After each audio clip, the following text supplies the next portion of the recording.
Hello, hello, and welcome to another episode of The Nonprofits. Whenever we wake up and before we put on our makeup, we say a little secular affirmation for you. The Nonprofits is a product of the ACA, a 501c3 nonprofit organization dedicated to the separation of religion and government and promoting positive atheism. You can support us at patreon.com/thenonprofits. Tell us what you like, what you don't like in the comments, or email us at nonprofits@atheist-community.org. Hello, everybody. Hello. Hey, Puck. It always seems like, and the viewers don't get a scale for this because we do pre-record these, but it feels like we're always in constant contact one way or the other. But every time we come in here to do a show, it feels like it's just a brand new, let's all get together and jam on these articles. So it's a pleasure doing as much content as I've been doing with you guys in the past few months. This has been a blast, and I'm having so much fun here. And especially Jim, because I spent a lot of time watching you before I started joining in the ACA. And it's an honor to be sitting here next to you and doing a show with you. How's everybody been so far this December? Anxiously awaiting 1 January. Well, technically, what is it, the 5th of January or whatever the date is, but yeah, waiting for next year. Agreed. Yeah, I think you guys are referring to the 20th. Yeah. Well, the 1st and the 20th, and yeah. All of it. See, this is something I think Martin and Jim aren't having to worry about right now, but we actually just got our first dose of snowfall for the year. It kind of took its sweet time getting over here, but we have it now. Cynthia, you have snow where you're at yet? Not at all. No? None whatsoever. It's tripping me out. Like, I would expect it to be a lot colder, at least like some frost or something, but we have nothing. This is the word. I think I'm the only person that I know who I'm cheering for snow, because I grew up in Alaska, right? I love the snow. I love downhill skiing, but from where I live, the nearest really good downhill skiing is about 400 miles that way in Virginia. I have nothing here in Ohio, and I assume that you guys live in places where downhill skiing is not really a thing. So what do you guys do in the winter? What's your outdoor winter activity? Kind of the same thing we do in summer. Occasionally we wear a jacket, but What's your jacket weather, Jim? What's your jacket temperature? Below 50. Okay. It's like at 20 degrees here, and I'm still just in a hoodie, so I have no idea what that's like. What about Florida? What's going on down there, Martin? Florida's great. Yeah, no complaints. South Florida at that, so it's nice and warm year round. I think it dropped down to about 45 the other night, at about like 2 a.m. That's about the coldest it got, and right back up to 75 the next day around noon, so no complaints here. That's just like we live in the same country, but in completely different worlds. This is right. So I used to vacation to Florida, not every winter, but every other winter I'd go and visit the friends that I have down here who are now my neighbors, actually. But yeah, now I don't have to do that trip. And also because it's COVID, I wouldn't have done it anyway. My sad Florida stories. I've only been to Florida twice. And both times was to watch specific ice hockey games, because somehow, and I'm still scratching my head over this one, Florida has more professional ice hockey teams than Ohio does. I don't know how this works, but you guys That's have fascinating. Extremely. Yeah, and even Texas has its share of professional hockey teams. I can't wait to watch the Texas Stars when I visit Austin one day. I'm guessing hockey is not a big thing for Texas, Jim. No, yeah. I don't do professional sports at all. Same. I could barely tell you the difference between basketball and football. One's pointy. Yeah, one's got a pointy ball, one's got a round. Yeah, there you go. That's all you need. All right. Just take it and run with it. Grab the ball and run. And in stark contrast, my name is Puck, so that should tell you a little bit about my involvement with sports. I love it. I love playing hockey. It's the best sport ever. But anyway, is it the game or the fighting? You know what? This is one of those like unfair stereotypes that I want to start to chip away at. And you know what? What is nonprofits other than chipping away at unfair stereotypes, right? No, the fighting has actually been declining in hockey lately. They don't have the enforcer role anymore. Yes, you're going to still have it, and unlike football, in where you They get do in still trouble if have you it. fight. Yeah, in hockey, you get in trouble if you don't fight. Okay, that's you're standing up for your teammate. That's just an understood part of it. But you know what? It is going down, and now it's all about skill players that they want on their team. But I'm glad I got to get a little bit out of our chest, because we have quite a few interesting articles today. We're going to be talking about the no-fly list. We'll also talk about where we rank as far as free thought in the world, and we'll end with a little talk about Christmas. Cynthia, why don't you lead us into our first article today? Okay, well, that particular article was entitled "The Justices Rule That Muslim Men Can Sue the FBI Agents Over the No-Fly List." And just going over this particular article, it was basically there were Muslim men. I want to say there was like two of them that were targeted by the FBI to be informants, and they did not want to do it. So I believe that they were arrested, if I'm not mistaken. And then when they were arrested, I believe that eventually they had to be let go. And the reason being is because like it was because they were targeted concerning their religious beliefs.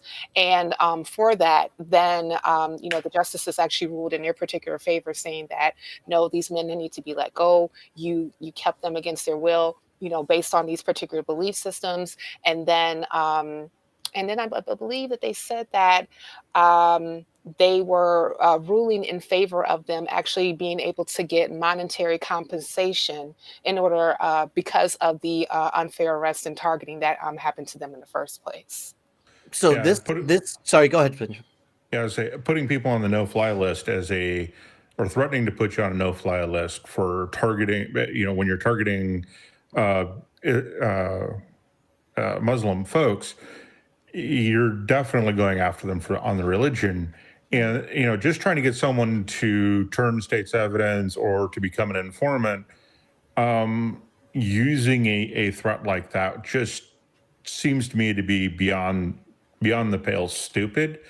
And for the FBI to be doing that just makes no sense. So I'm glad to see that the justices decided that, yeah, you can, because these are people who may have to fly for a job, may have to fly to get a job, to keep it. They may have to fly for family reasons, a whole lot of reasons that have an economic impact on them for being able to fly. And that just didn't really seem to be, it seems to be fair now that they can actually sue the government for that. The problem is, of course, qualified immunity going after the individuals, and I think that these actions don't qualify, but we'll leave that to the lawyers to figure out. But hopefully that those FBI agents don't qualify for qualified immunity. So Right. we're seeing this as a step in the right direction. Then it's like that something clearly unfair happened to them, and now they're given some sort of possible legal remedy for this. I wish we had a step in the right direction, graphic or sounder, because we should congratulate when these things happen instead of just dwelling on the fact that this probably should never, as Jim pointed out, should never have happened in the first place, right? Martin, Absolutely. what's your thoughts on this going in? Yeah, it definitely shouldn't have happened in the first place. The way that I look at it, to kind of a way to search for discrimination, I suppose, is to swap the group name out. Like let's say it was two Christian men were put on the no-fly list for not cooperating with the FBI's investigation and serving as confidential informants. Yeah, that would be absurd. So it's absurd when it happens to the Muslim men too. It doesn't matter, majority, minority religion. People shouldn't be. And I'm not certain if they were necessarily persecuted in the sense of being Muslim. It sounds like it had more to do with where they were from, I think, because they wanted them to be informants in regard to like people from the same area of them. I'm not exactly certain what the details of the case were, but. Mm-hmm.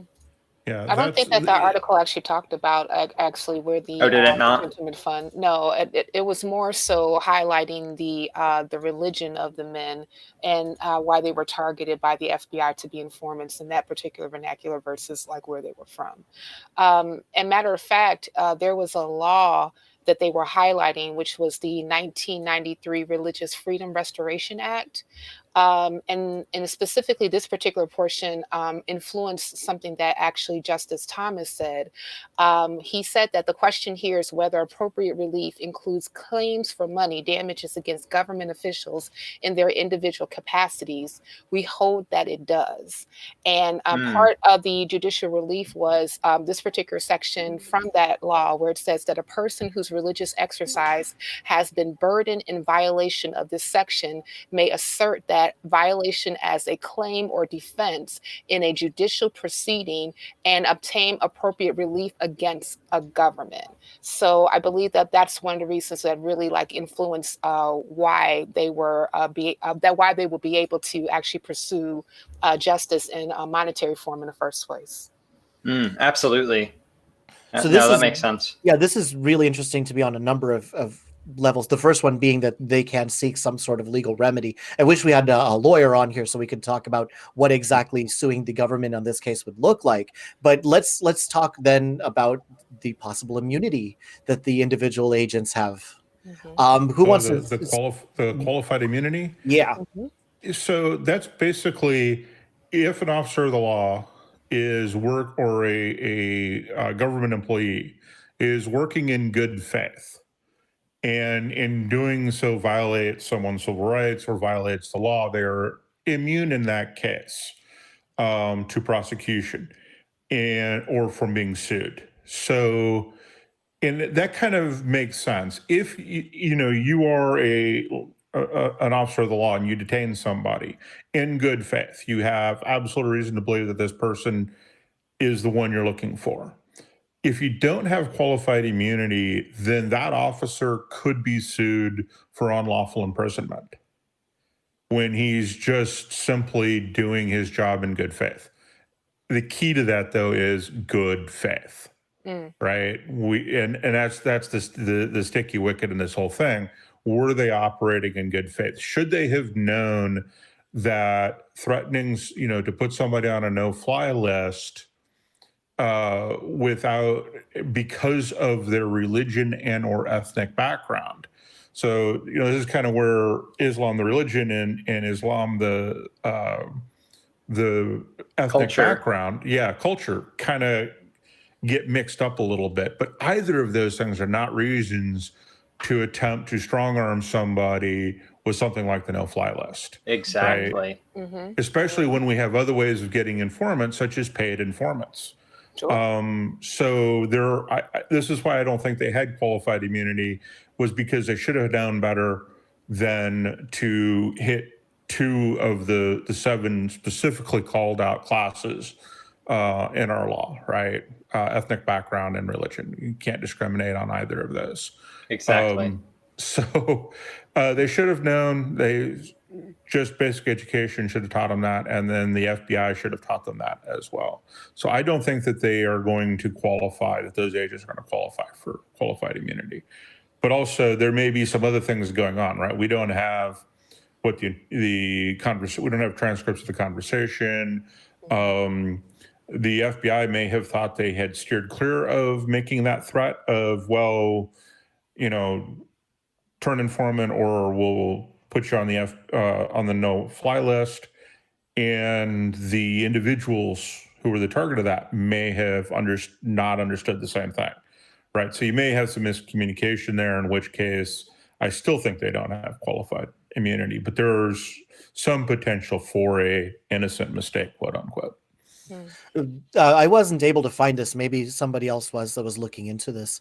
But whose decision was it to add them to no-fly? Was it the individual FBI agents, or was it their supervisor, or some consensus that came to this? I wasn't able to find it. Maybe someone else did. Yeah, my understanding was the agents who were attempting to flip some people to turn informant. Right. Okay. That did not want to.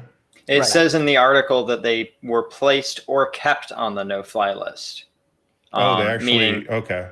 yeah, meaning that they were possibly kept on there for a longer period of time than what could have been warranted in another situation, or they were placed on there when they had no reason to be there in the first place. Mhm.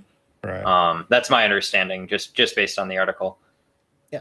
So if then qualified immunity doesn't count, then it looks like the next step would be trying to see about what kind of lawsuit one can file, and then how we could come up with what sort of meaningful amount the damages would be. I don't even begin to know how to come up with this calculation. Well, it but- says that they were suing the agents specifically, Right. not the U.S. government, and that's why the qualified immunity comes into play. The same way if a police officer injures somebody and on the job, or even off the job, sometimes depending on the situation, they may be able to claim qualified immunity.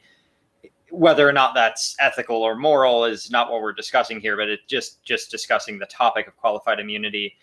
I don't think it would necessarily apply based on my understanding of it, because putting somebody on the no-fly list they should only be there if they're dangerous. And so if they put them on there for the reason of them not being related to a threat, but instead wanting to use them to investigate a threat, and they said no, that's not, from my understanding of the no-fly list, that's not why it's there. It's not supposed to be a retaliatory, appendage of the government.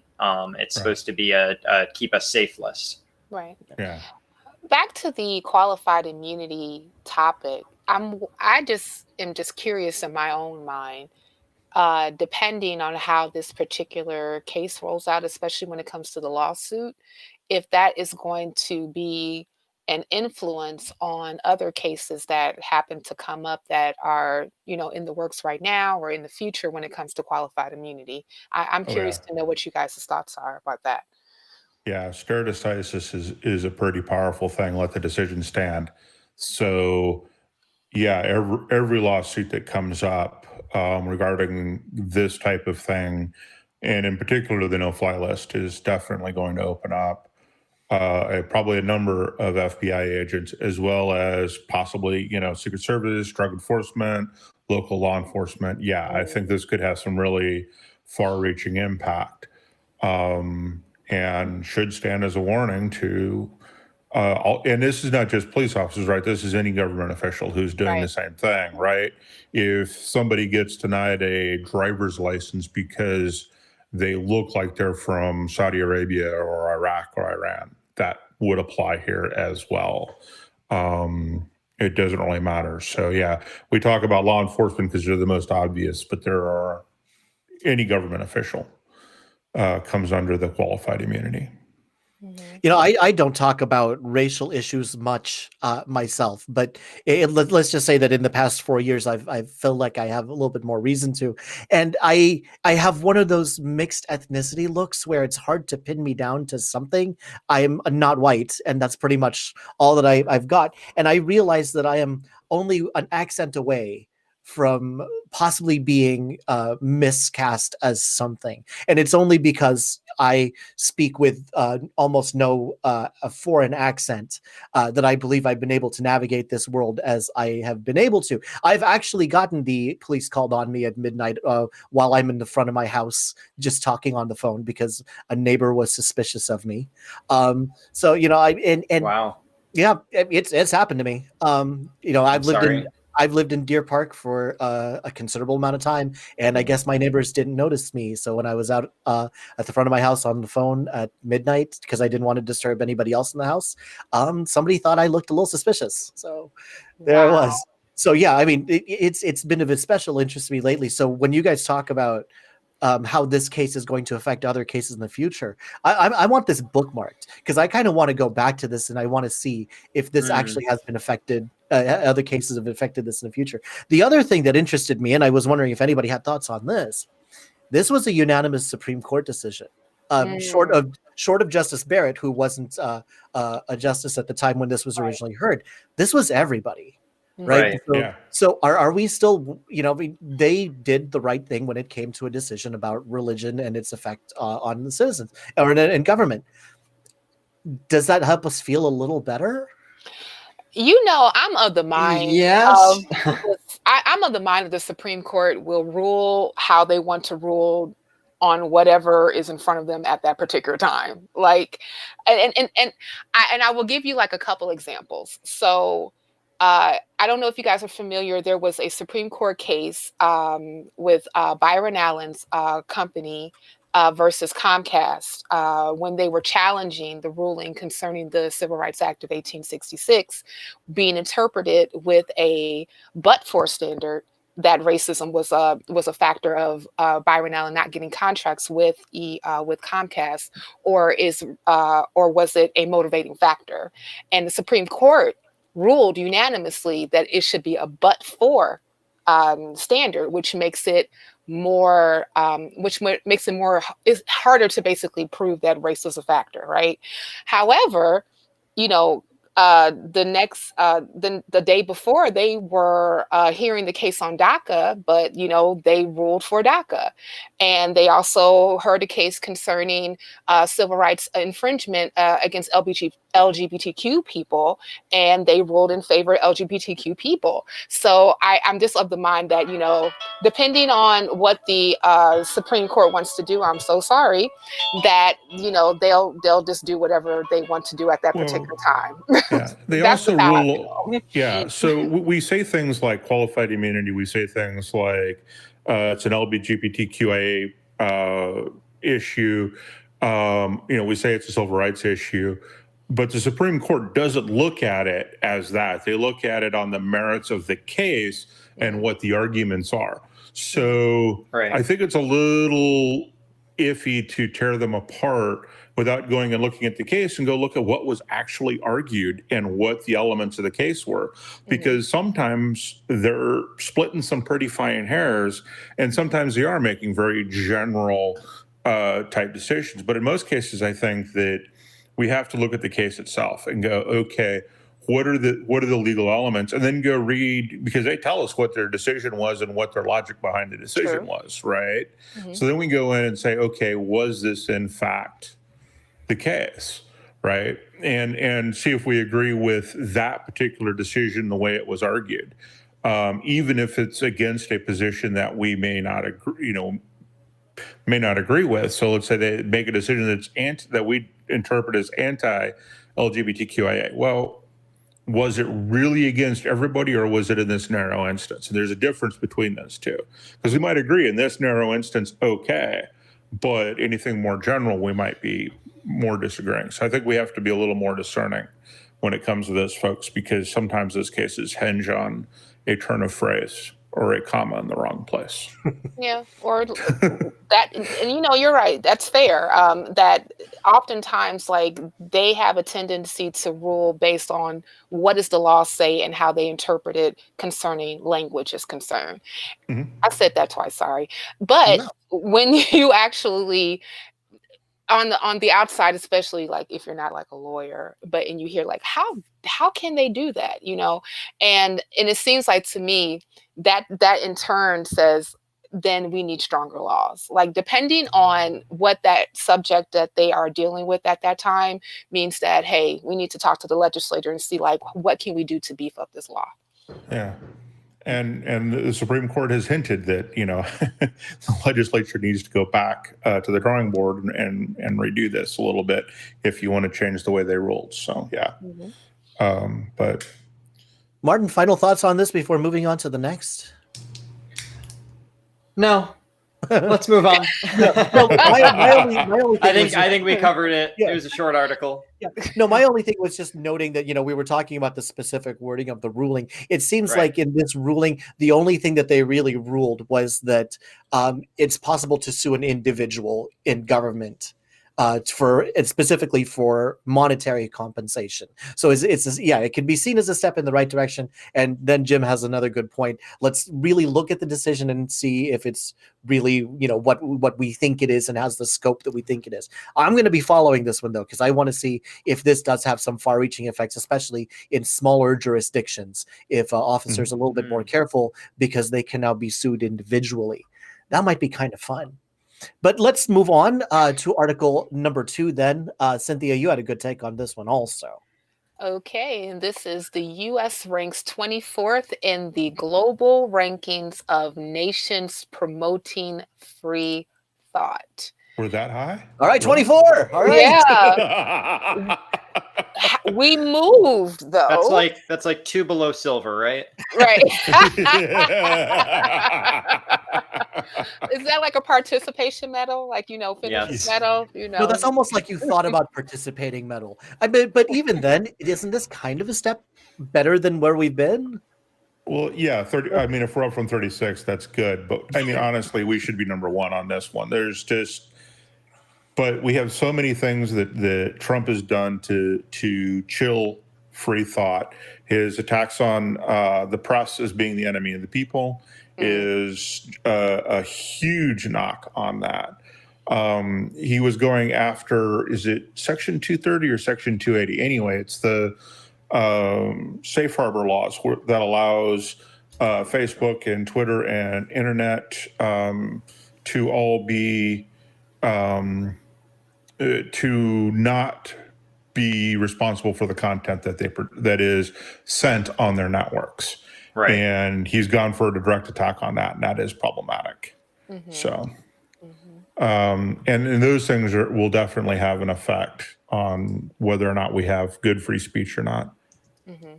So this is an interesting separation for me, and I'm not sure exactly where the line is, because if I buy a website space, I can put whatever I want on there, and I can exclude whatever I want from there, and it's my own private space, whatever, I'll do what I want to do. But at what point does it become so huge that limiting what you put on there is now a censorship issue? I mean, I guess we can make the argument for something as ubiquitous as Facebook or YouTube or something as huge as that. But when does that seem to cross the line between privately owned, you can go ahead and regulate whatever content you want, to it's so big it's considered a platform and you're not allowed to do that anymore? Where's that line? It's not a question of size. It's a question of, look at it this way. You're the U.S. Mail Service, right? You're U.S. Postal Service.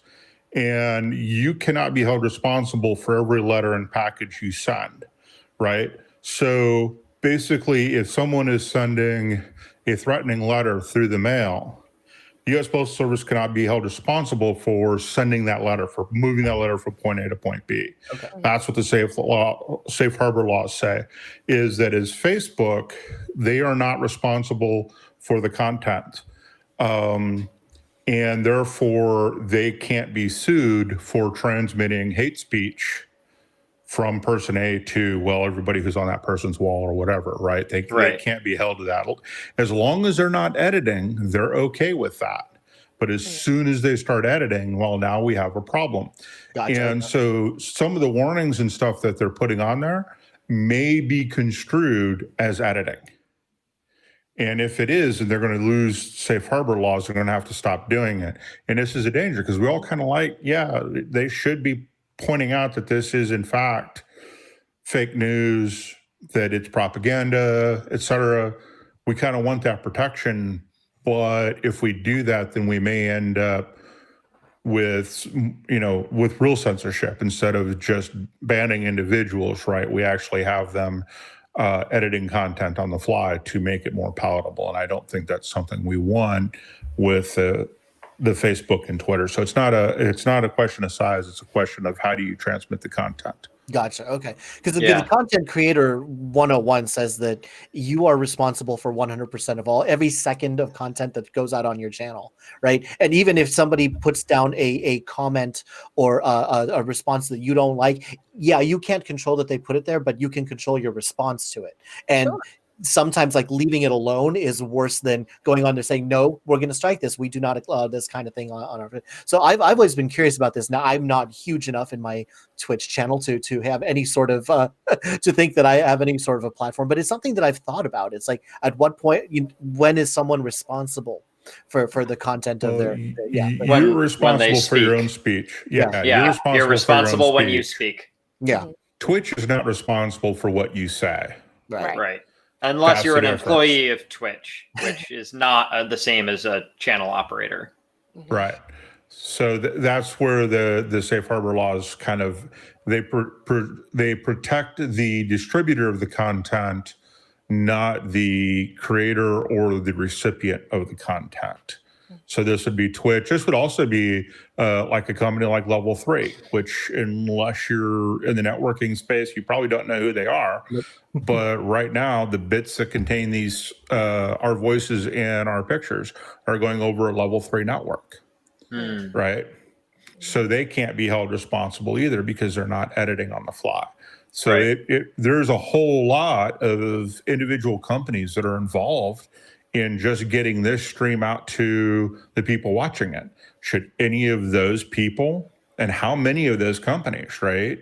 Because my internet service provider is Spectrum. Are they responsible? Spectrum rides partially probably on a Level 3 network, and there may even be a network between Spectrum and Level 3. And that's just to get it onto a backbone to where you can get it out to the other individuals. So there's more than one company involved in all of this. Plus the servers, the physical storage space for it. Right. And we can get into how the internet works, but basically, there are a whole lot of people that would be negatively affected if you got rid of the safe harbor laws, which is what Trump was trying to do. Right. Now, was he actually trying to do that, or was he just reacting because he was in pain because he didn't like people making fun of him? I think it's probably both. Or was it mostly because as time went on, especially when it came to the leading up to the election, that oftentimes, depending on his particular inflammatory, rhetoric, that he was deplatformed, or they would cut off his particular speeches, depending on what type of, social media that he was being broadcasted on at that particular time. Mm-hmm.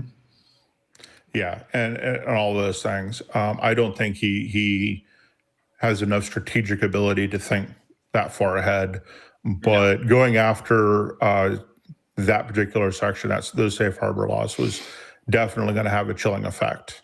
And I think that's why Twitter didn't turn his account off. Was because he was in fact the president. And that alone has, if he'd been any Joe citizen, they'd have shut him off in a heartbeat a long time ago. So, and the flip side of that is that he was using his personal account as an official U.S. government account.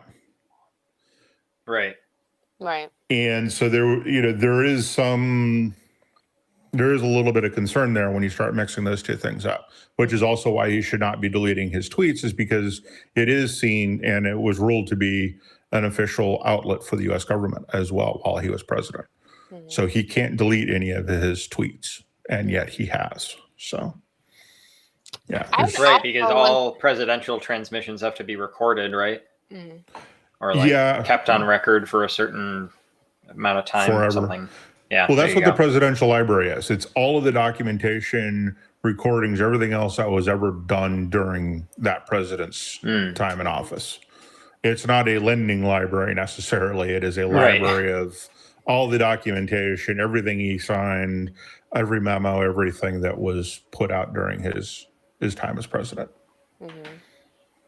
Martin, what's your big takeaway from this? Yeah, but this is what I love about an article like this, because everybody's going to pick something different out of it that stands out and says, all right, I want to make sure that this gets brought up. What if anything, stood out? Well, before I speak, I think Cynthia had something to chime in there, so I'm going to pass the mic back to her for a sec. Yeah, of course. Well, no, I was actually more so looking at the article, not necessarily, thinking about safe harbor, when should free speech be limited. I was really curious to even look at our position as far as a place where, we were 24 in the world when it came to free speech. We moved from 32. And I was thinking more so the increase, could this be more of a correlation with the increase of the nons or the non-religious, which in some cases, it seems like, from my cursory research, that, the nons have actually become like a third of America's population that says that they're irreligious, or they don't pick a religion, and it's like actually rivals like Catholicism and those who actually claim to be Muslim. And I'm even curious to know that as that particular number grows, would that also change our position as far as free thought, or being able to utilize free thought, or even said that we're a place that we harbor free thought in the world? Yeah, I think so. I think we have enough evangelical religions that, if you're not thinking about God, you're doing it wrong. You're thinking wrong the entire time.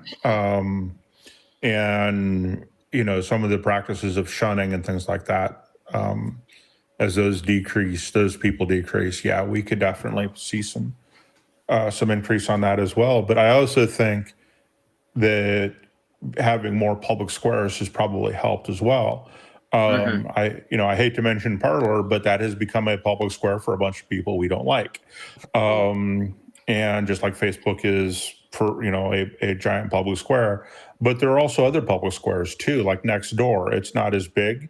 And it's not as social as say Facebook or Twitter, but it is still a public square where people can, advertise for the company that they run out of their spare room, and things like that. So I think we also have a lot of really good public squares, and that may have helped as well.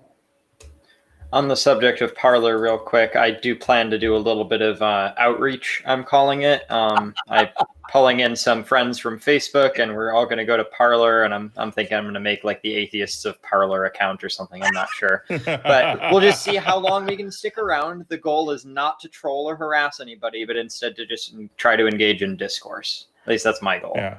I try to make sure it back doesn't to turn the- into too much of an echo chamber. Sorry, Yeah, go ahead, Martin. Exactly. No, you're fine. Back to the article. You asked me what my main takeaway was.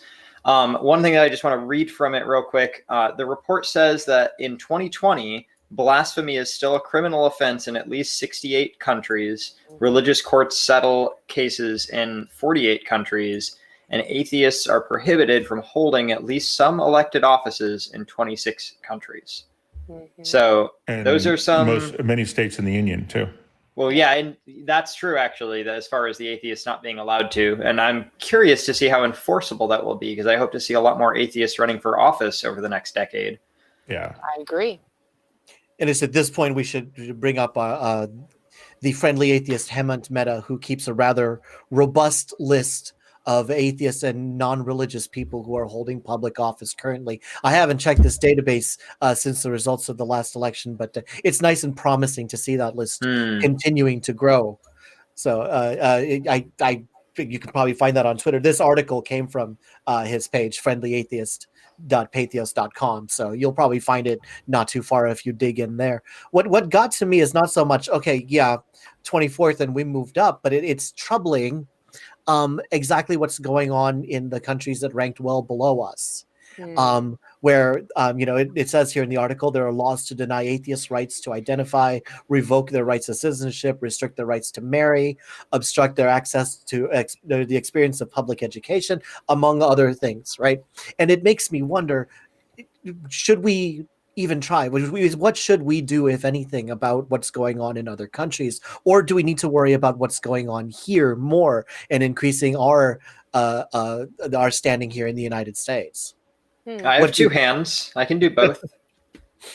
I was going to say both. I mean, in this particular space, like sometimes depending on, what you're advocating for, you have to be pretty specific, right?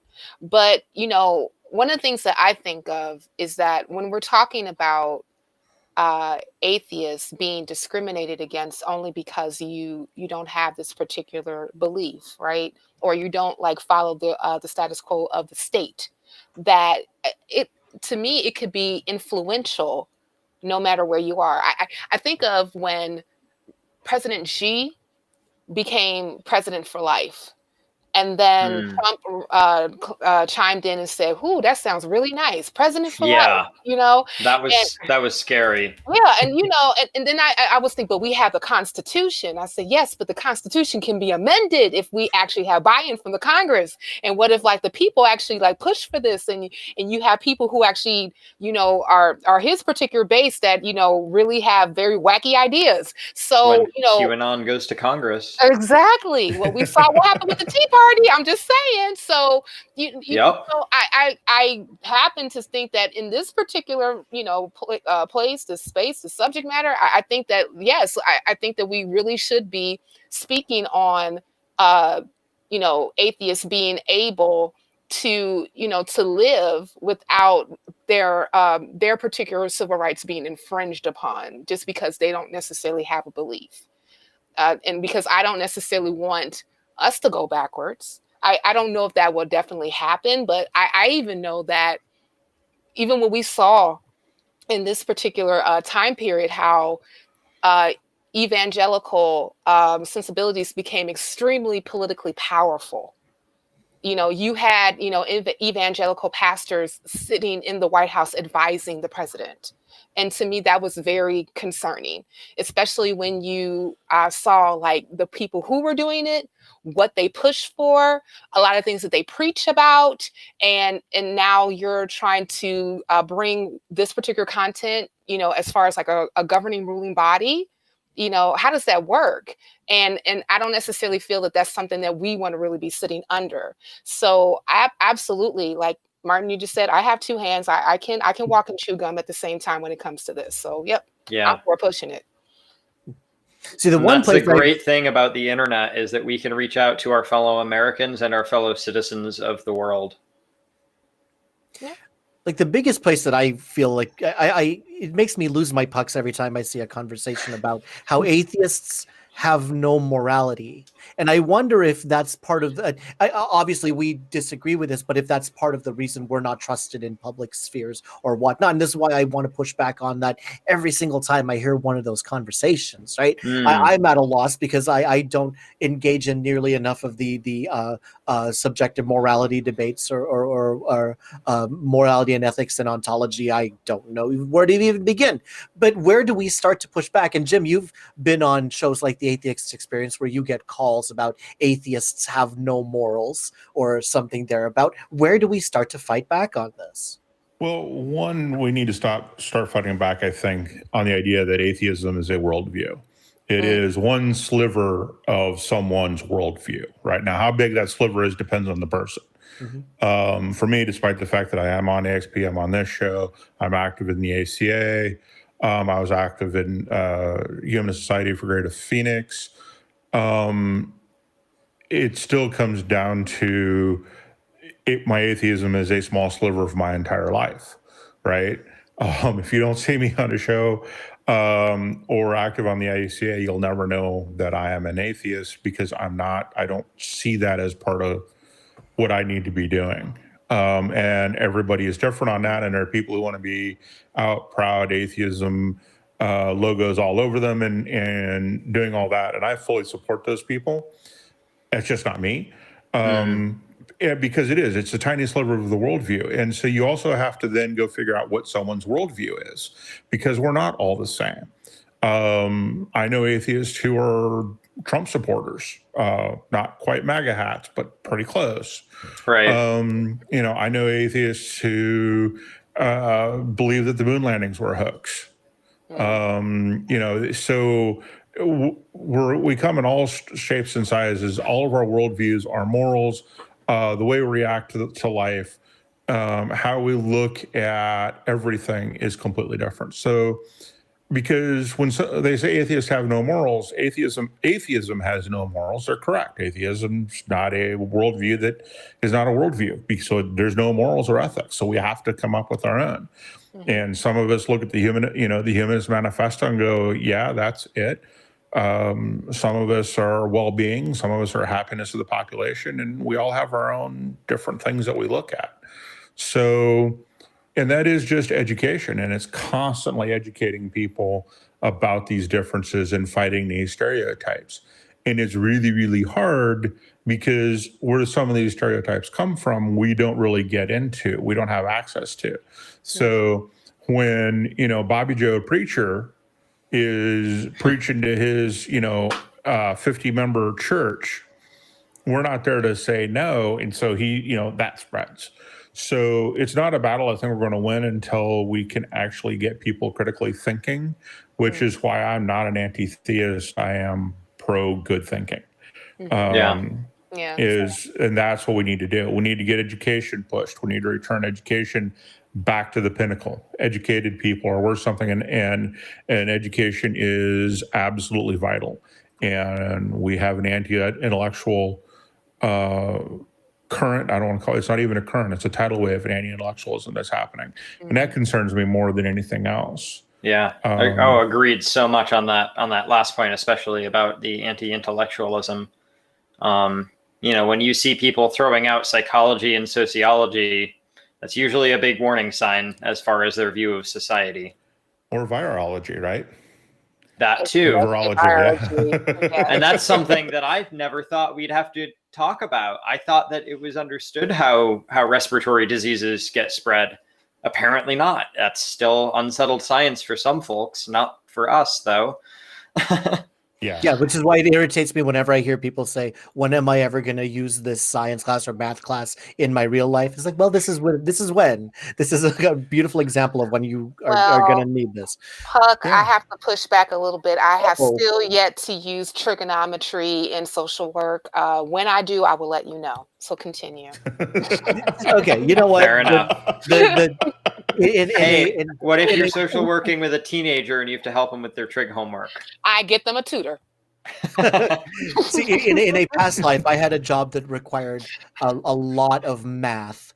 So maybe I was just lucky, right? And I had to do things like multivariable calculus just for fun, just to try to figure out how to line up all my chemicals and everything. I used to be a water quality engineer, so those were the days. Wow. Those were the days. So there was a lot of figuring out how much you need to add and in what dose and in what concentrations. That was fun. So maybe I'm lucky. Maybe I just lucked out and got a job where I got to use math every single day. But Cynthia, I will keep an eye out for when trig will be useful to you. I'm sure it'll happen at some point. Anybody else have any other final thoughts on We're 24th. We're moving up. So anybody else have thoughts on this? No, just keep questioning everything. Yeah. Question everything. Yes. Usually the first two articles, whenever I've been on nonprofits, it's like really dismal stuff and I have to do something to pick up. But we seem to be in a really good lighthearted mood, which is a great way to go into our segment, Looking Back.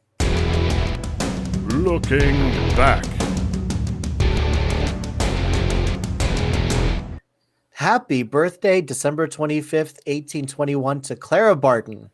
Now, what does that name right there just instantly say to you guys? Red Cross. Red Cross. Yep. Red Cross after I read the article. I knew the name. I didn't immediately correlate her to the Red Cross in my head, but as soon as I even skimmed the article, I was like, oh, that's where I know her from. Clara Barton, Civil War, Red Cross. Yes. Now, my big thing with all the stuff that she did was this is what happens when you take someone who rolls up their sleeves and just gets to work within the system. You just find the need and go out there and try to find the best way to fill it, all the way from being a school teacher in a region that was lacking in it to all the way up to, let's talk to presidents about establishing chapters for aid to the citizens. I appreciate this kind of get dirty and get work done mentality. Where are you guys on this? What's your big takeaways?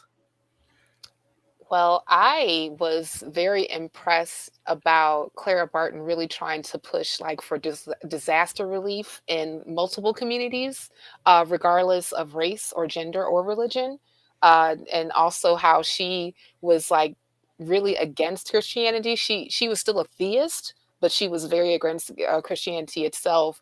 I suspect, I didn't really see that in an article, but I suspect that perhaps maybe she had that particular sensibility because maybe she saw how religion can be very damaging and harmful to people, and even how it could be weaponized against people.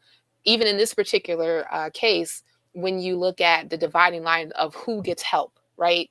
Oftentimes, church, especially at that particular time period, were powerful institutions that, again, were, in the ear of politics and influence other institutions on how certain people were treated. So when she kind of said, no, we're going to make sure that we can set up an organization where people can get help regardless of who they are, what they are, or their station in life, I found that very impressive.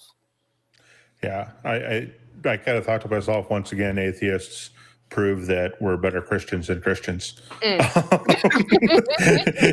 I am occasionally snarky. I'm not always diplomatic. And I heard yet that Christians is say that, actually. I've heard Christians say that, so you're good. It reminds me of the what is it, the Gandhi quote, I think. I like your Christ, but I don't like your Christians, something like that. Anyway. yeah, I'm sure someone has said that on occasion. Someone said that. Let's say it was Gandhi. Yeah, without a better source. I would have liked to meet this person. I mean, unmarried, barely 5 foot tall, and she gets permission. It says given permission, but I have a feeling that it was one of those things of you either say yes, you can do this with officially, or I'm going to have to deal with you doing this unofficially. So she just seems like a real spitfire. And, being on the front line and delivering medical supplies to the front line of a war zone is never a good thing. It's never a fun thing. And it is not you're going to get down in the mud. You're going to get shot at. You're going to get the insides of people blown all over you. Yeah, bloody and gory. Yeah, it's just no two ways about it. And so, that is some determination and grit, to say the least. And I don't think it's understating it too much. But yeah, it was kind of cool to see that this was the person who'd started the Red Cross. So I did not know too much about I knew the name and I knew its relation to Red Cross, but that was about it before I started researching this article. And it just makes me realize how much of history is about these little individual stories about people who did small things but made a huge, huge impact overall. And it makes me wonder, like, who's acting there now, right? Who's doing something that in 150 years there's going to be 4 people talking on, like, I don't know, we'll probably be communicating telepathically by then, but who's going to be on this panel saying, hey, these wonderful people back in 2020 did this, and then it turned out 30 years later that they were in it. And you don't have to do something huge, you can just do something local and helpful and do some amazing things to help people in your community. Mm-hmm. Martin, what's your thoughts on this? Yeah, I just, as far as the first aid stuff goes, I can kind of relate that back to my own personal experience in the Boy Scouts. I'm an Eagle Scout, so I've been through tons of first aid training. I was Red Cross certified for CPR and like emergency first aid. I forget exactly what it was called, but so I've taken all those classes, and I can definitely say that it's not easy. I mean, I've never had to provide aid in a life-threatening situation, but I've definitely had to help with less life-threatening situations that still involved a good amount of blood, and it's not fun.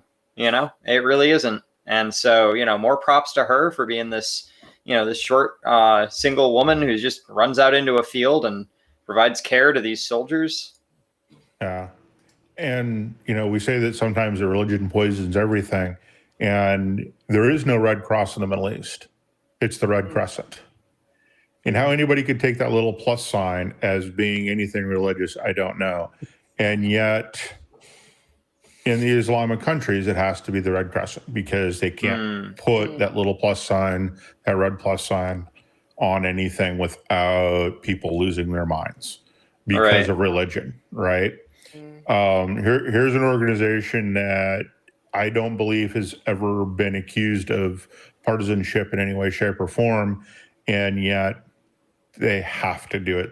They have to change their symbology in other countries because of religion poisoning. That's fascinating. I didn't know that. I didn't either. Mm-hmm. I didn't know. The Red Crescent. Wow. Yeah. Well, speaking of religion poisoning everything, this seems like a natural segue into one of my favorite subjects of theology, soteriology. And as I was looking up the religious belief of universalism, what I got from it is it's the belief that everybody goes to heaven somehow. Um, and so now that's what I got out of it. But Cynthia, it looked like you had something more to say about that. What did I get wrong about universalism? Well, when I was actually looking it up, it seems like there's two definitions of universalism. Okay. Yeah, so you have a more of a theistic one, like the one that you said, like basically like, if you're good, everybody goes, right? And then you have more of like a humanistic one, which is more like a worldview, or how you like view everyone in the same state, no matter what, I guess their race is, their gender is, whatever. Like you look at that person as a person, and then and you have that particular sensibility of a connection with them, regardless of who they are, or even if they're different from you. So I found that kind of fascinating. So it's kind of like, pick your poison with which one you're going to go with. You're going to go with the theistic one, or you're going to go with like the humanistic one. It's curious to wonder like who picks what.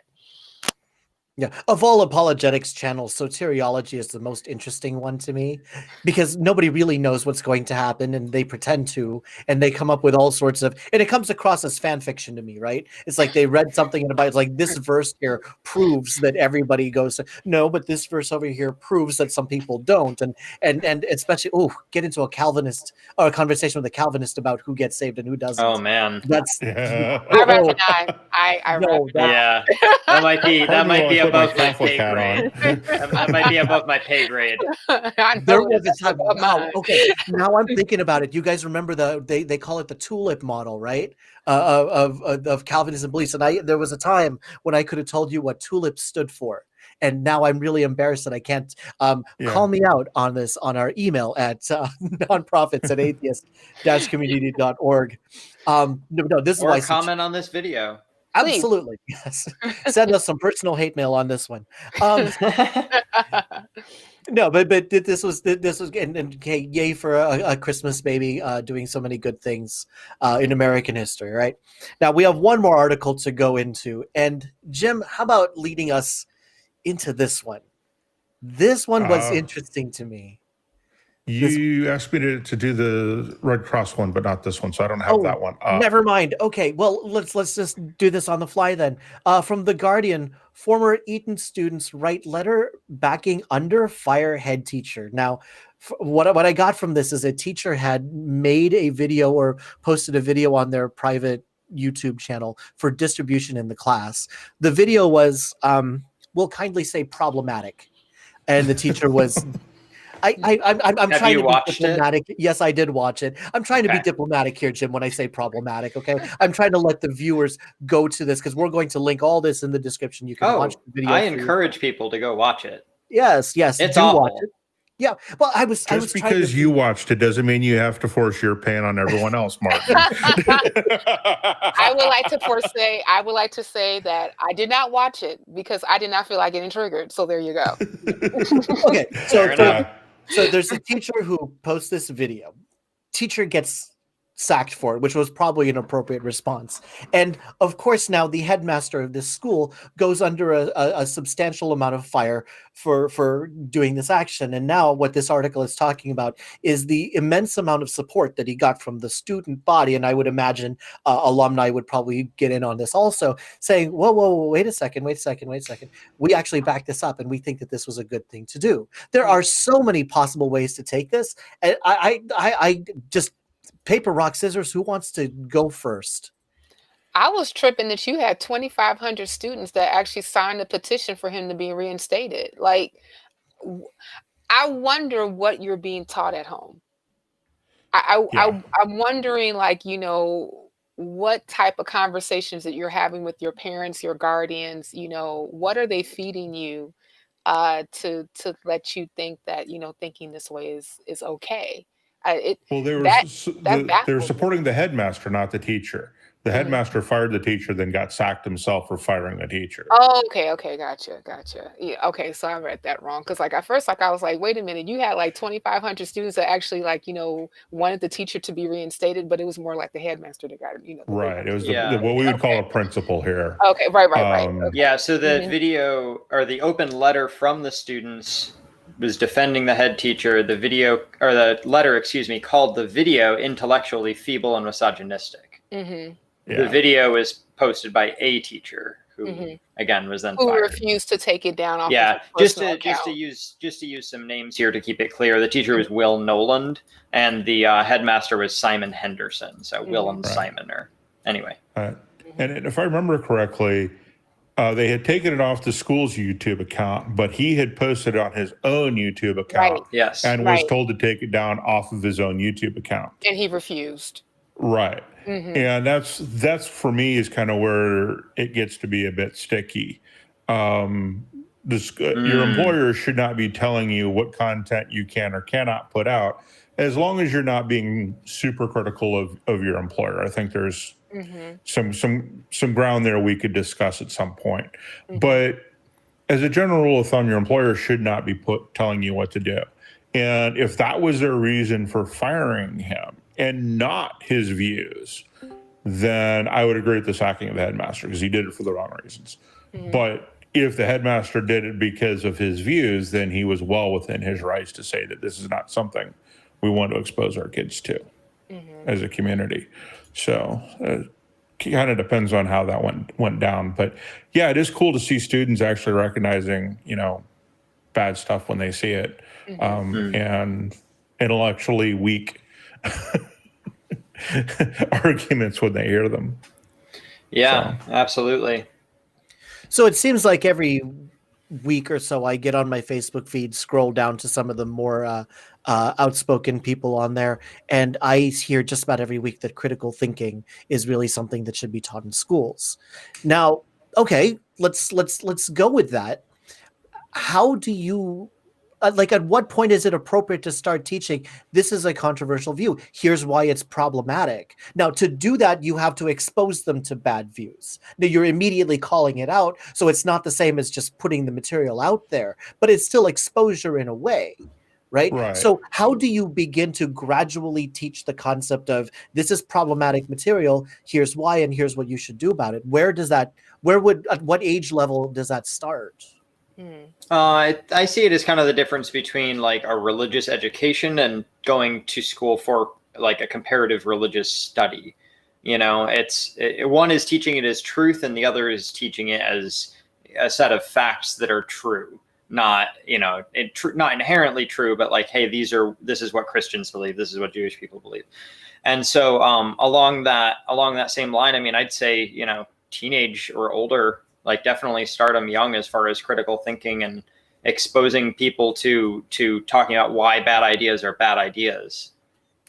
Well, you also have to talk about good ideas too. So if you're going to talk about, in terms of teaching critical thinking, if you're going to talk about misogyny versus feminism, you talk about both those things, right? And you show how to be critical of both of those ideas. So that's different than a teacher's espousing those ideas coming from them as a teacher as being true or good, right? I think there's a difference there. But I also think there's a problem in firing this guy from a certain point of view. There's a problem with firing this guy because all you're doing is forcing other people who think like him underground.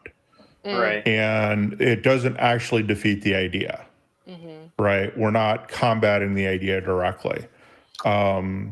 And so I don't know that there's a good answer to that. Like I said, I don't disagree with firing the guy, but the side effect is that he's now going to go underground and be even more circumspect about his beliefs, and so will those in his social circle who believe the same way. Or he can be looked at as a martyr.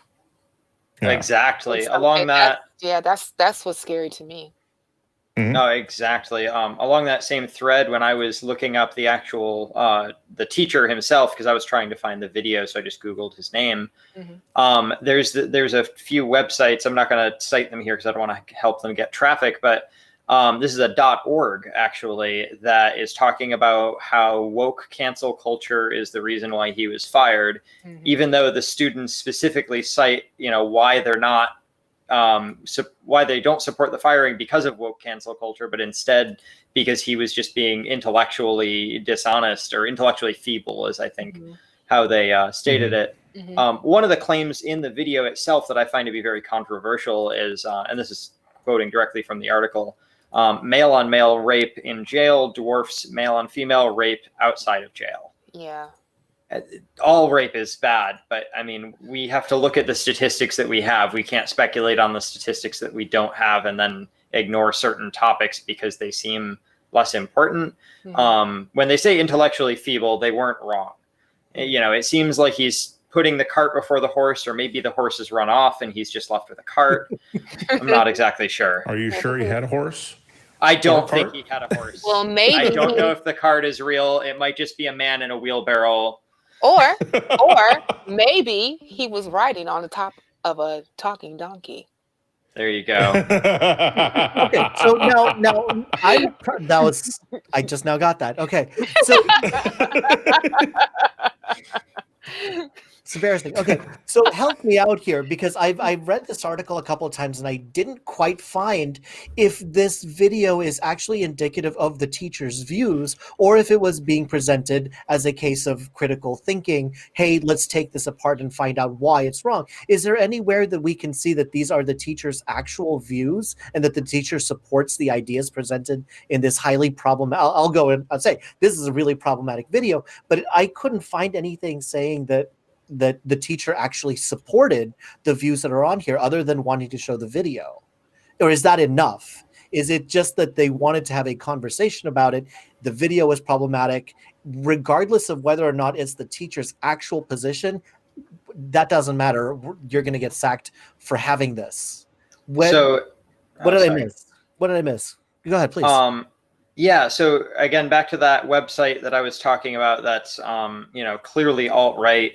They said that according to Noland, he refused to 6 times to remove the lecture, which is called the patriarchy paradox, where he wished to highlight, and this is a quote, current radical feminist orthodoxy. So my understanding is that these are his views, and he's been given, it sounds like, 6 chances to share his actual views and has chosen to instead just leave the video up. Martin, did you see anything that actually defined modern orthodoxy? Was it modern feminism orthodoxy or something? It was current radical feminist orthodoxy. Okay. Was the quote from the video. Did he actually go into detail on exactly what that is? Not a whole lot. It seemed like more of just a list of anecdotes, just kind of abstract. When I say I watched the video, I mean I watched the first 10 minutes of the video. The video was 25 minutes, and I was not going to give that man 25 minutes of my time after already reading 5 articles on him. But yeah, ultimately, I don't think that it was necessarily headed in an educational direction. It sounded more like just a collection of his subjective conjecture. I don't even want to say opinion, because it's conjecture. He's drawing conclusions from his opinions. Yeah. No doubt this video is highly problematic for a number of reasons. And I say it that way, but it goes well beyond being highly problematic. I'm just trying to remain civil because that's how I try to do things.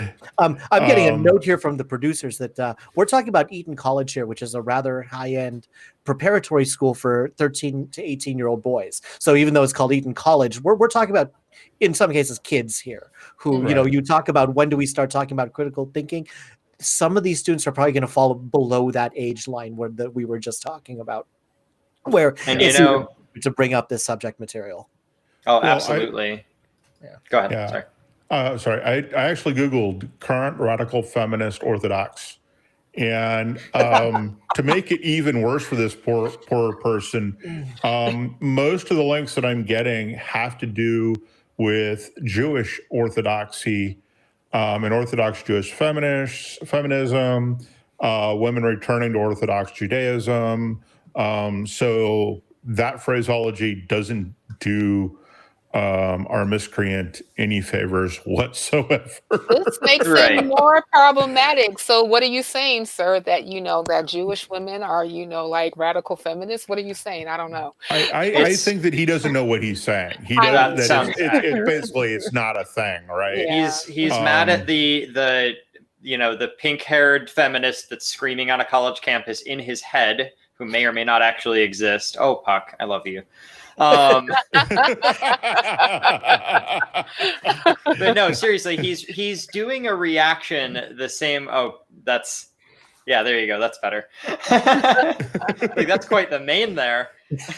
But no, he was doing what I see on Fox News a lot, which is, again, just taking one specific instance of something happening and then drawing larger societal context from it, when in actuality, women are raped more. Like, that's just a fact. That's just what happens. But that doesn't have anything to do with how bad it is when a man rapes another man. Like, the two don't impact each other. Yeah. Rape is still bad. Rape is bad. Yeah. Don't do that. That's right. Consent, people, consent. Enthusiastic consent, even. Exactly. And I don't mean to correct you. I just mean to build on that. No. I thank you. Yes. I need that. All that. Exactly. Yeah. Absolutely. Well, we're rounding third on this show, but I don't know when. Oh, are we, Puck? Are we? And we're. So what's going on where we can't see there, Puck? That you're rounding third. Rounding third bases, and we're wrapping up, and we're going on the home stretch. Sorry, that's where we're going. That's what we were talking about too. We're talking about bases right after consent. It's I couldn't think of any hockey metaphors on this. It's a Thursday topic, and by that I mean, don't forget to tune in on Thursday to Secular Sexuality. Yeah. Plug. Plug. This is. I don't know when this is going to air, but right now we're rapidly approaching Christmas, and I wanted to take a little bit of time to go with everybody and figure out what are your plans for Christmas. And the more interesting thing is, we're atheists, but I still get a lot of fun out of the holiday season, and I know that that's kind of baffling for some people. So, where are you guys about atheist Christmas? Jim, you haven't got to start on anything. How about leading us here? I used to celebrate it a lot more than I do, but I don't anymore. To me, it's just another day. It's a day off, 2 days off if I get the 24th too. It starts off my 1 week a year that I absolutely positively always take off between Christmas and New Year's. But honestly, it really is just I don't have a family. I don't have kids. If I had a family and kids, it'd probably mean a lot more to me, and that kind of thing. But I think it's important that we take some time every year to get outside of our own heads and look at other people and go, what is it that you really need that I can give you? Which is the important part, right? It's not buying a trinket somebody doesn't need. Don't buy dad another tie. Unless he really loves ties and it's a really good tie, right? There's an exception to that. But don't buy something just because you need something. Take some time. Think about who that person is. And I think that's important to do every year. But unfortunately, the people that I normally gift with make it all about the money. And it's like, I don't care about the money. This is something I want to find really cool. So, but yeah, that's just kind of my own baggage on that one. But yeah, it's a good time of the year to reflect on things. Martin, Christmas and palm trees. What are you doing? So as I mentioned earlier, it used to be a holiday tradition of mine to travel to Florida. I also have family in upstate New York. That's where I grew up. So I used to go back there as well. I say used to because obviously I'm not going anywhere this year because it's not safe to travel. So I'm staying home. However, in general, I think Christmas is pretty great. You get together, you give gifts to your loved ones. Like Jim said, thoughtful gifts are always better. I never give gift cards. That's just a point of policy for me, unless somebody specifically asks for one. Like if my sister wanted one, I've given her gift cards before, but that's not my first default. I'd rather find something that person is either going to use or appreciate or, and interact with in their day-to-day or week-to-week. Maybe a neat painting or something. I don't know, or piece of jewelry. But yeah, as far as the societal aspect of Christmas, I think it's a little bit too commercialized for my taste. I used to work for Starbucks. I don't talk about my employer now on the air, but it's a similar line of work. Food service goes insane around the holidays.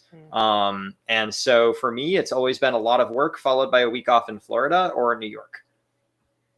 Yeah. Tip your waiters and waitresses and be nice. Yeah. Tip your waiters, folks. Please. And vote for legislation that means they don't have to be tipped to make a decent wage. That too. You move the decimal point over 1, double it, and then add that to the total, and that's your tip. But if you can't afford to tip, you can't afford to eat there. Anyway, Cynthia, happy holidays. What are you doing? Oh my goodness. I just like to preface to say I love Christmas. That's like my favorite holiday. Awesome. I love it. I you know, the hot drinks, the Christmas trees, the lights. I wish it would snow. Only if I'm indoors. Only if I'm indoors. Okay. I hear that. One more time for the Gipper. Only if I'm indoors. I like looking at the snow, not necessarily being in it, and definitely not driving in it. But I do. And to me, like, Christmas seems like to be the time of the year that people are just genuinely nicer. You know, and I like that. Yeah. And, you know, and I do like giving gifts. I like giving things to people, to my loved ones, to my family that, you know, they appreciate. I try to think of them when I am purchasing a gift for them. Some of the younger tweeners that are in my family, I do give gift cards. Sorry, Martin. And the only reason being is because, like, there may be like something that they really, really want that I may not be privy to. So, you know, like, hey, if I give you this gift card to like a Walmart, to Amazon, whatever, you can get it yourself. Judging. That's just what I like to do with gift giving. That's all. Oh, yeah, I actually don't mind getting gift cards because, you know, just means I have to take a shift off instead of working a little bit harder. Well, there you go. Well, but yeah, I do. Matter of fact, I was even remarking earlier that before COVID, like, I actually enjoyed going to midnight mass with my mom.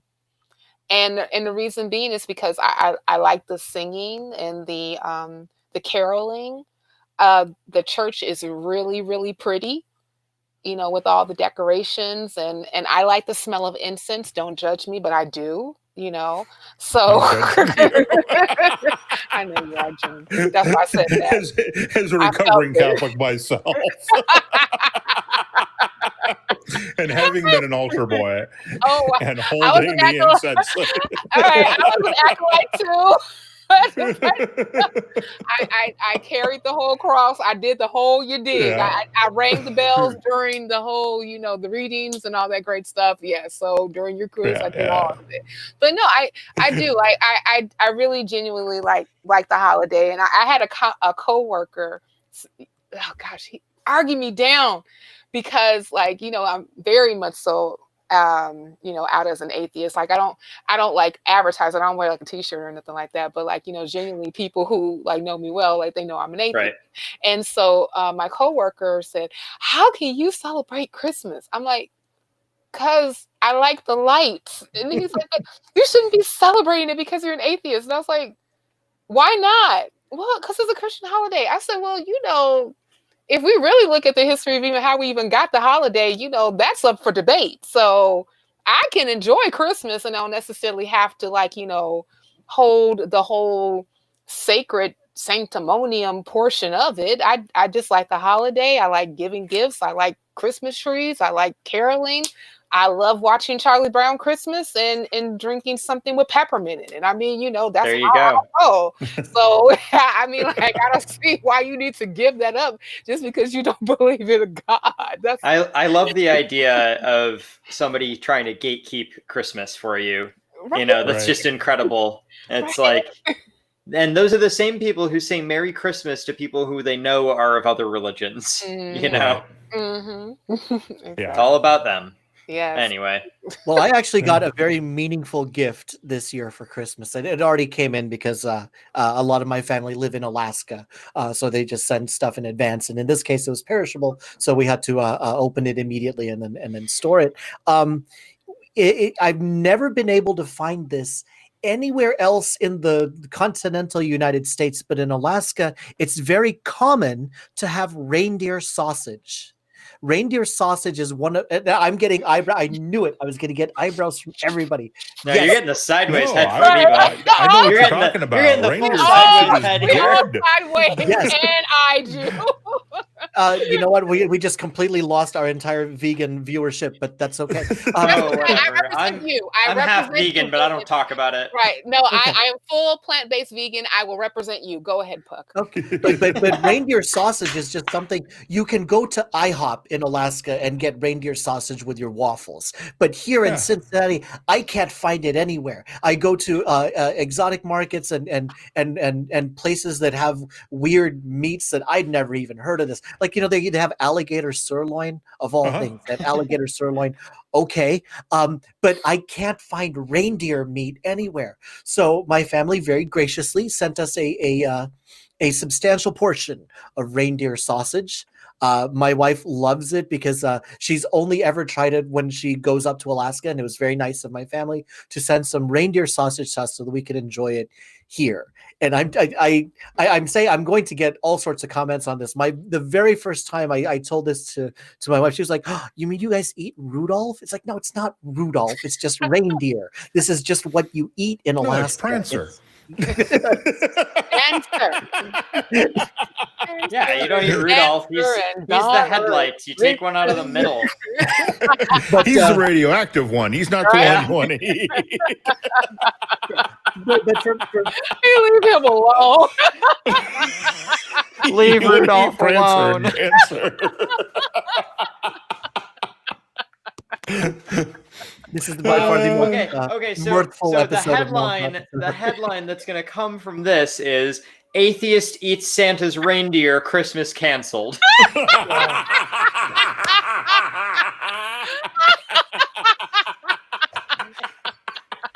Somebody better clip that. It's done. We're done. That's fantastic. It's been a pleasure working with everybody. If you never see me on another ACA show again, you know why. Because Martin ruined it.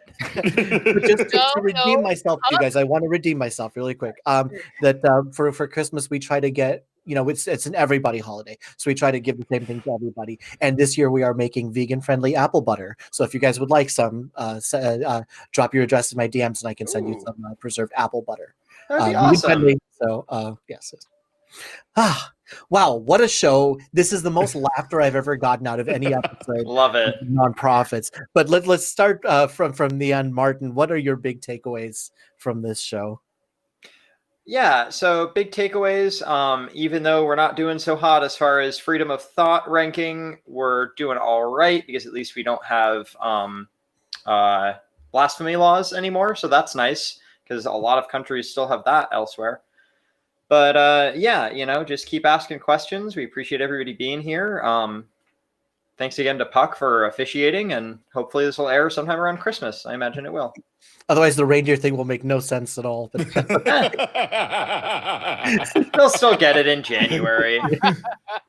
Yes, the Christmas spirit should be with you all year round. Is that right? Yeah. Yes. Damn Yes. right. Damn Cynthia, right. what you got? Well, my takeaways are you should not, target people based on their religion in order for them to be informants. I totally agree with that. I like that we are moving up on the list when it comes to, being able to have free thought. And I think that a lot of that has to do with the increasing of the nons. So shout out to you non people. Also, misogyny is bad. Yeah, it is. And rape is bad. And we should not, push it at all. I would say that. And I also agree with you, Martin, when it comes to, asking questions, being skeptical. I personally feel that skepticism and critical thought should be taught in schools, and it should be taught early. I wish that those were subjects that I was privy to when I was much younger. Maybe it would have kept me from making bad decisions in some cases. So those are my takeaways. Jim, what do you want to leave our viewers with? Things are never as bad as they appear. There's always little tiny bright lights. here and there, and some of those bright lights go on to create, huge supernovas like the Red Cross. And you just never know where things are going to happen. We can complain about a conservative court all we want, but they still make rulings that are good, that we can agree with, and we should give props where necessary. But the absolute number one takeaway, I think, from all of this is that Puck finds Rudolph tasty. You hear that, kids? When Santa doesn't bring you a PlayStation 5 this year, it's all Puck's fault. He ate Rudolph, and now Santa cannot see what he brings to your voice. It's his fault. Know what? It shocks me how different my eating tradition is compared to the people who I am around. Like where I grew up, rabbit is food. Okay. Yes, and rabbit is food. It baffles my in-laws. It's like, how can you eat bunnies? It's like, no, we're not eating bunnies. We eat rabbits. They are rabbits. And this is just what we do. When you're in a survival situation, you eat whatever you can eat. And that includes rabbits. Right. So, rabbit is tasty. So the second takeaway is that Puck eats Thumper. Yes, we're going after Bambi and Thumper on this. Oh, I am going to get it from the vegan with the really big doughy eyes. You eat all the cute animals. Damn you, Puck. And that was the Nonprofits episode where anarchy ruled and the facilitator is overthrown by the proletariat. Because this is usually the point where I give a nice call to action for the next week. So let's just give everybody a moment. Bring it home, Puck. Bring it home. Yes, please do. But yes, I love reindeer sausage, and I'll eat it every chance I get. I can't even read this with a straight face, but I'm going to try. Savage. Internet activism is all well and good, and it can be fun and even cathartic to call out the crazy. We just had an hour and a half of fun doing that right now. But if you want to make a difference in your community, start being involved in your community.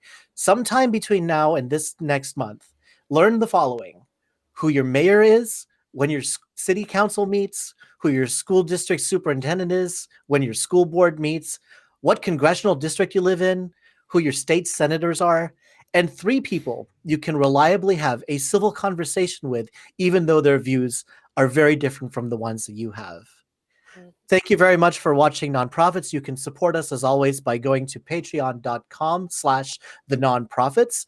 You can leave us some comments on this video here, or you can email us at nonprofits@atheist-community.org. You can also find our Facebook fan group, facebook.com/groups/nonprofitslive. And if you would like to interact with us on Discord, you can join our Discord at tiny.cc/ACA Discord. Guys, thank you all very much for joining me. Until next week, enjoy your holiday.